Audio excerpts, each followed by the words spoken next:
जिंतूरवर कमळ फुलले. नगराध्यक्षपदी प्रताप देशमुख यांचा ऐतिहासिक विजय. जिंतूर प्रतिनिधी रामप्रसाद कंठाळे.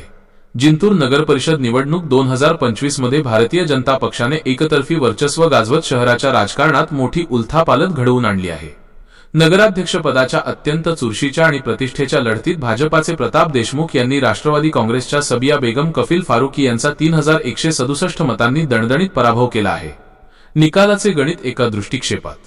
निकालाची आकडेवारी पाहता मतदारांनी प्रताप देशमुख यांच्या नेतृत्वावर मोठा विश्वास दाखवल्याचे स्पष्ट होत आहे. प्रताप देशमुख भाजपा 13122 मते विजेते. सबिया बेगम फारुकी राष्ट्रवादी 9955 मते. विजयी मताधिक्य 3167 मते. प्रभागनिहाय राजकीय चित्र. कोणाचे किती बळ. 12 प्रभागांच्या निकालाने भाजपाला शहरात महाबळ दिले आहे. भाजपाने तब्बल 8 प्रभागांत झेंडा फडकवला आहे. पक्ष. विजयी जागा. प्रभाग क्रमांक भारतीय जनता पक्ष 08 3 4 6 7 8 11 12 आणि प्रभाग 1 मधील एक जागा राष्ट्रवादी काँग्रेस 03 9 10 आणि प्रभाग 1 मधील एक जागा भारतीय राष्ट्रीय काँग्रेस 02 2 5. जल्लोष. जिंतूर शहर भगवेमय. निकाल जाहीर होताच जिंतूर शहरात दिवाळी साजरी करण्यात आली. कार्यकर्त्यांनी ढोल ताशांच्या गजरात आणि गुलालाच्या उधळणीत प्रताप देशमुख यांची विजयी मिरवणूक काढली. फटाक्यांच्या आतिषबाजीने आसमंत दुमदुमून गेला होता. हा विजय माझा नसून जिंतूरच्या प्रत्येक नागरिकाचा आहे. शहरवासियांनी दिलेला हा कौल विकासासाठी आहे. पाणी, रस्ते आणि स्वच्छता या मूलभूत सुविधांना माझे पहिले प्राधान्य असेल. प्रताप देशमुख नवनियुक्त नगराध्यक्ष. विश्लेषकांचे मत. या निवडणुकीतून जिंतूरच्या मतदारांनी घराणेशाही किंवा पारंपरिक राजकारणापेक्षा स्थिर नेतृत्व आणि विकास या मुद्द्याला पसंती दिल्याचे दिसून येते.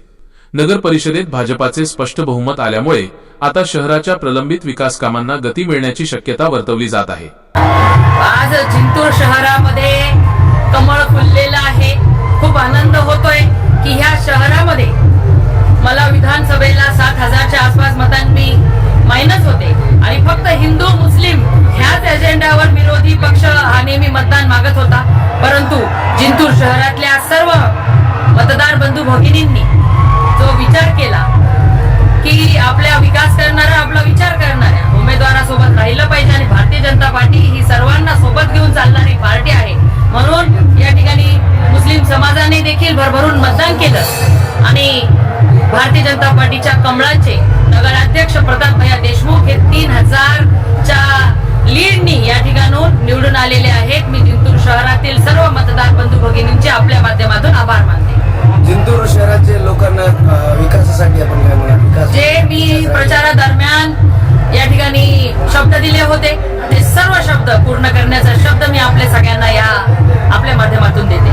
अल्पसंख्याक समाजाने यावेळी आपल्याला मतदान केलं असं वाटतंय का आपल्याला? काही विरोधक म्हणत होते की अल्पसंख्याक समाज आपल्याला बीजेपीला मतदान करणार, यावर आपण काय म्हणतो? बघा, विरोधकांचा एकच तो एजेंडा होता आणि त्यांना वाटत होतं की अल्पसंख्याक समाजाला विचारलं नाही विचारलं तरी देखील ते मतदान कमळाला करू शकत नाही, म्हणून त्यांनी नेहमी गृहीत धरलं आणि इतक्या वाईट अवस्थेमध्ये जे अल्पसंख्याक समाज नेहमी त्यांना लीड देत होतं त्यांना वाईट अवस्थेमध्ये ठेवलं.